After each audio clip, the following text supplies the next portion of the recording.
थिले नवीन हेले मोहन यहाँ एकमात्र परिवर्तन दुर्भाग्य असह्य एक व्यापक गण आंदोलन प्रस्तुत हूँ सरकार तार सम्मुखीन हाँपाई 1682 त्रुटि पर जो मंत्री कहते यहाँ सामान्य त्रुटि से कौन योग्य जड़े मनीष हाँपा योग्य कि मंत्री हवा तो दूर था निंदा करने मो पाखे भाषा अकुड़ाण हाथी तौर हसीगार की दीघा जान तमें ओडिशा विधानसभा जगह कर्णाटक विधानसभा बड़द जगार गाई कि कौन एभली अपराध है केमती द्वितीय कथा है गोटे कहीं तो परिषद है परिषद उपरे बहु विभाग अच्छा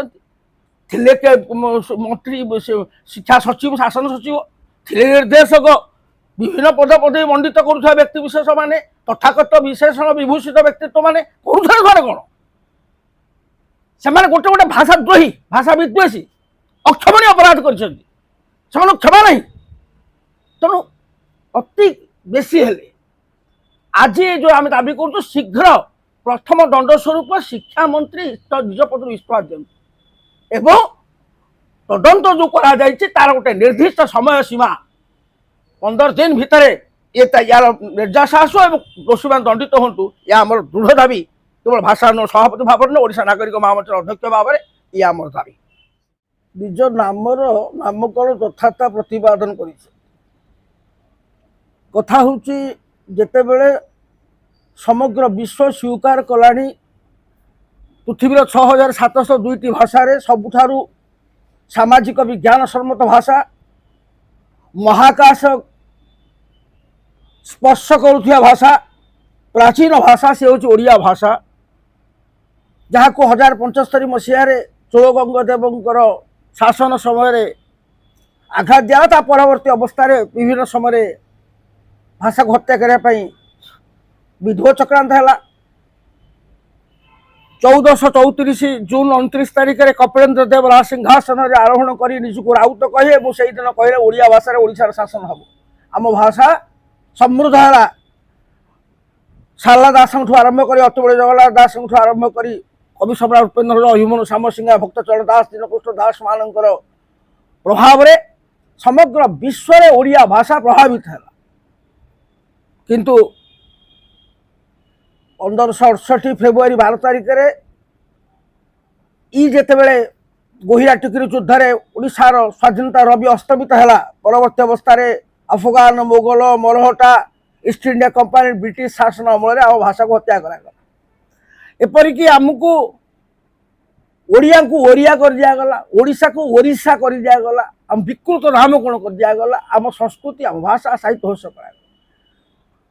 मार्च 3 तारिख 1936 मसीह एक प्राचीन उत्कल एक क्षुद्र भूभाग को नहीं प्रदर्शित कर मानचित्र अंकित कर कहले ओडिशा गठन हम करेले कौन ना अप्रैल 1 तारिख जो दिन विश्व बोका दिवस से दिन राज्यपाल को जोग दे कहले तुम आज तो उत्कल दिवस पालन बहु आंदोलन पर 2005 मसीहा मार्च 3 तारिख में ओडिशा दिवस पालन अवसर गठन है ओडिया अस्मिता जागरण अभियान तापर 42 आंदोलन फल आम ओरिया हेलु ओडिशा ओडिशा है आम भाषा शास्त्रीय मान्यता पाला जो मैंने कहते ओडिया एक भाषा नए से आगे आम भाषा शास्त्रीय मान्यता पाला भाषा गुगल स्थानित है भाषा विश्वविद्यालय है भाषा विश्व अनुवाद तालिकार स्थानित है भाषा निजुक्तिर भाषा है केन्द्रीय निजुक्तिर भाषा है एवं वैषयिक शिक्षार भाषा है भेषज विद्यार शिक्षार भाषा है भाषा समृद्धि पथरे अथच यही एक संधिक्षण कोमलमती शिशु मानकर भाषा ज्ञान को भर्षित करने किसी तथाकथित साहित्य पंडित मान को परिषद रे नहीं जेभली भाव जहाँ प्रकाश पाई 1682 त्रुटिपूर्ण प्रकाशन जहाँ हूँ एक अक्षमणीय अपराध जो दिन ये भली भाषा विद्वेषी भाषाद्रोही कार्यक्रम प्रसारित है आम आशा करूँ से दिन नैतिक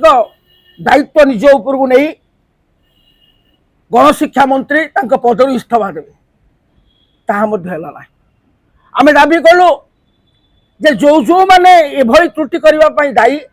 ସେମାନଙ୍କ ବିରୋଧରେ କଠୋର କାର୍ଯ୍ୟାନୁଷ୍ଠାନ ନିଆଯାଉ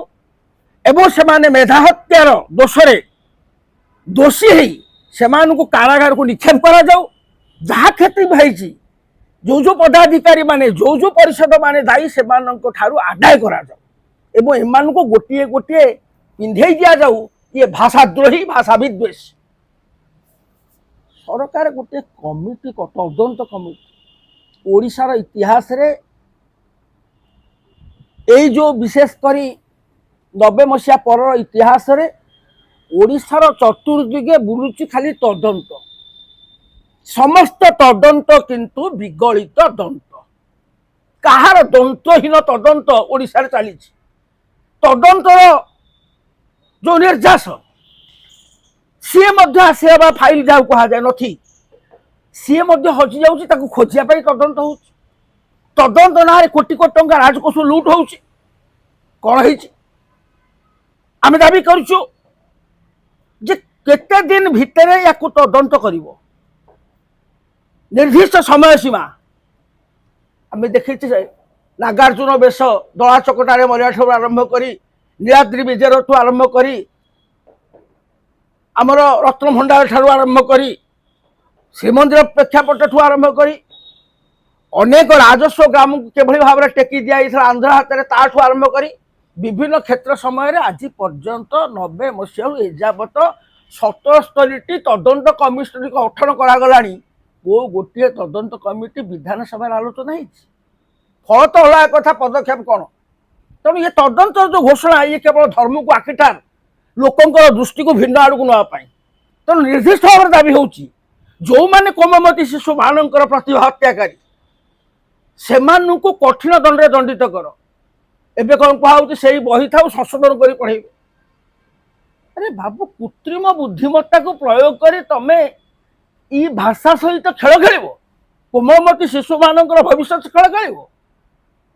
ଯୋଉଥିପାଇଁ କୁହାଯାଏ ଗୋଟିଏ ମତେ ମା ଯେ ମୁଁ ଗୋଟେ ରାଷ୍ଟ୍ର ଦେବି। ଯୋଉ ଶିଶୁମାନେ ହଉଛନ୍ତି ଆଗାମୀ କାଲିର ଭବିଷ୍ୟତ, ଯୋଉମାନେ ହଉଛନ୍ତି ଭାଷା ଜନନୀଙ୍କର କୋମଳ ଶିଶୁ, ସେମାନଙ୍କ ପାଖରେ ଏଭଳି ଧର୍ତ୍ତବ୍ୟ ଅପରାଧ, ଅକ୍ଷମଣୀୟ ଅପରାଧ କରୁଥିବା ଶାସନ ବ୍ୟବସ୍ଥା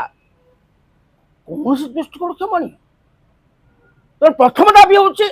ଗଣଶିକ୍ଷା ମନ୍ତ୍ରୀ ଇସ୍ତଫା ଦିଅନ୍ତୁ। ଯୋଉମାନେ ଇଏ ପରିସର ଥିଲେ, ପରିଷଦର ସଦସ୍ୟ ଥିଲେ, ସେମାନଙ୍କୁ କଳା ତାଲିକାଭୁକ୍ତ କରାଯାଇ ଇଏ ସମସ୍ତ ଅର୍ଥ ସେମାନଙ୍କୁ ଆଦାୟ କରାଯାଉ ଏବଂ 15 ଦିନ ଭିତରେ ଯେଉଁ ତ୍ରୁଟିପୂର୍ଣ୍ଣ ପୁସ୍ତକ ତାକୁ ସଂଶୋଧିତ କରି ପିଲାମାନଙ୍କୁ ଯୋଗେଇ ଦିଆଯାଉ।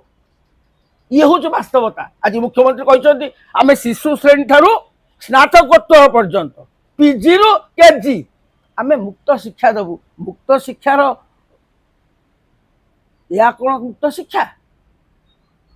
ଆଜି ପିଲାଙ୍କୁ ତମେ ନିଜେ ଯୋଉମାନେ ଅଛ ସେ ହାତୀ ତଳେ ହସେଇବାର କି ଦିହିକା ଜାଣିନ? ତମେ ଓଡ଼ିଶା ବିଧାନସଭା ଜାଗାରେ କର୍ଣ୍ଣାଟକ ବିଧାନସଭା, ବଳଦ ଜାଗାରେ ଗାଈ, ଇ କଣ ଏଭଳି ଅପରାଧ ହେଲା କେମିତିଆ? ତାପରେ ଦ୍ୱିତୀୟ କଥା ହେଲା ଗୋଟିଏ କେହି ତ ପରିଷଦ ହେଇନି, ତା ପରିଷଦ ଉପରେ ବହୁ ବିଭାଗ ଅଛନ୍ତି। ଥିଲେ ମନ୍ତ୍ରୀ, ଶିକ୍ଷା ସଚିବ, ଶାସନ ସଚିବ, ଥିଲେ ନିର୍ଦ୍ଦେଶକ, ବିଭିନ୍ନ ପଦ ପଦବୀ ମଣ୍ଡିତ କରୁଥିବା ବ୍ୟକ୍ତି ବିଶେଷ ମାନେ, ତଥାକଥିତ ବିଶେଷଣ ବିଭୂଷିତ ବ୍ୟକ୍ତିତ୍ୱ ମାନେ କରୁଥିଲେ ଘରେ କଣ? ସେମାନେ ଗୋଟେ ଗୋଟେ ଭାଷାଦ୍ରୋହୀ, ଭାଷା ବିଦ୍ୱେଷୀ, ଅକ୍ଷମଣୀୟ ଅପରାଧ କରିଛନ୍ତି। ସେମାନଙ୍କୁ କ୍ଷମା ନାହିଁ। ତେଣୁ ଅତି ବେଶୀ ହେଲେ ଆଜି ଯୋଉ ଆମେ ଦାବି କରୁଛୁ ଶୀଘ୍ର ପ୍ରଥମ ଦଣ୍ଡ ସ୍ୱରୂପ ଶିକ୍ଷାମନ୍ତ୍ରୀ ନିଜ ପଦରୁ ଇସ୍ତଫା ଦିଅନ୍ତୁ ଏବଂ ତଦନ୍ତ ଯୋଉ କରାଯାଇଛି ତାର ଗୋଟେ ନିର୍ଦ୍ଦିଷ୍ଟ ସମୟ ସୀମା 15 ଦିନ ଭିତରେ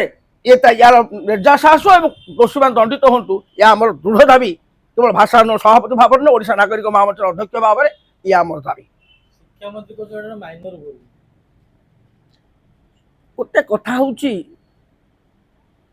ଖଜୁରୀ ଗଛର କି ଗୁଣ ଗାଇବା ମୂଳରୁ ପାହାଚ ପାହାଚ। ମାତୃ ହତ୍ୟା ଦୋଷରେ ଦୋଷୀ ଜଣେ ବ୍ୟକ୍ତି କହିବ ସେମିତି କିଛି ନାହିଁ, ଏମିତି ସେ ମରିବାର ଥିଲା, ମୁଁ ଏମିତି ବୁଲଉ ବୁଲଉ କାଟିଟା ତା ବେକରେ ବାଜିଲା ସେ ମରିଗଲା। କଣ ଇ କଣ ଜଣେ ହତ୍ୟାକାରୀ, ଜଣେ ପାଷାଣ୍ଡ ଚରିତ୍ର ବ୍ୟକ୍ତି ମାନଙ୍କର ସ୍ପଷ୍ଟୀକରଣର ଭାଷା? ଲଜ୍ଜା ଲାଗୁଛି। ଏଭଳି ମତେ ଶୁଣିବାକୁ ଲଜ୍ଜା ଲାଗୁଛି। जड़े मंत्री मंत्री पदर थी कहे ये सामान्य सामान्य भूल गोटे भूल ये जातिर जे भारत गौरव मधुसूदन दास जो उत्कल टैनरी कर जोता कारखाना गोटे त्रुटि रहा ऑस्ट्रेलिया को पठा जाऊला से सब जोता को पोड़ीदे पोतीदे कहले मो गोटे जोता जदि ऑस्ट्रेलिया जा जड़े कह ये हूँ उत्कल ओडिशार कारुचित्र शिल्पर ये हूँ तार नमूना ताहा मो जाति प्रति अपमान गोटे त्रुटि था ताहा भी अपमान 1682 त्रुटि पर जो मंत्री कहते यहाँ सामान्य त्रुटि से कौन योग्य जड़े मनीष हाँपा योग्य कि मंत्री हवा तो दूर था ताको निंदा करने मो पाखे भाषा अकुड़ा सरकार कहले जो बही गुड़ा भूल से बही गुड़ा पढ़ा नेक्स्ट वर्ष चेंज हम किंतु शिक्षक शिक्षयित्री माने से भूल गुड़ा को पिला को सुधारिया मैं कहली सही कथाटा कहि सारी उत्तर दे सारी जे कथाटा होचे ये कौन काम काम चलेबार गोटे व्यवस्था शिशु मानकर मनस्तत्व सहित खेल खेल कह गोटे लोक जदि कौन प्रकार अपमान करे मंत्री को से कह आज्ञा मुझे गोटे आउ आर वर्ष तो करी आर वर्ष संशोधन होकर मुंडिया मारिक नमस्कार करी ये कथा क्यों कमी कहवा बेलू कमी जिभा उल्टुची जे ए वर्ष हेनी आर वर्ष संशोधन करी ये कौन दृढ़ कथा होशार एक जाग्रत जनमत ना जो था एत को समग्र ओडिशा निया जली सारी आम भाषा हूँ जननी आउ गोटे कथा आम भाषा जो आम प्रदेश आम प्रदेश जो ये राजधानी जो ये विधायक मुख्यमंत्री मंत्री जदि भाषा न था आज आम पाटना आम राजधानी था ना कोलकाता ही था आम भाषा बंगाली ही था ना बिहारी ही था आम भाषा ही आमको स्वतंत्र परिचय देती कारण भाषा भितर ये हूँ प्रथम राज्य तेणु भाषा प्रति ये प्रकार वैमात्रिक भाव विद्वेषी भाव को ये को सामान्य त्रुटि तार त्रुटिर संज्ञा कौन लज्जा लगुच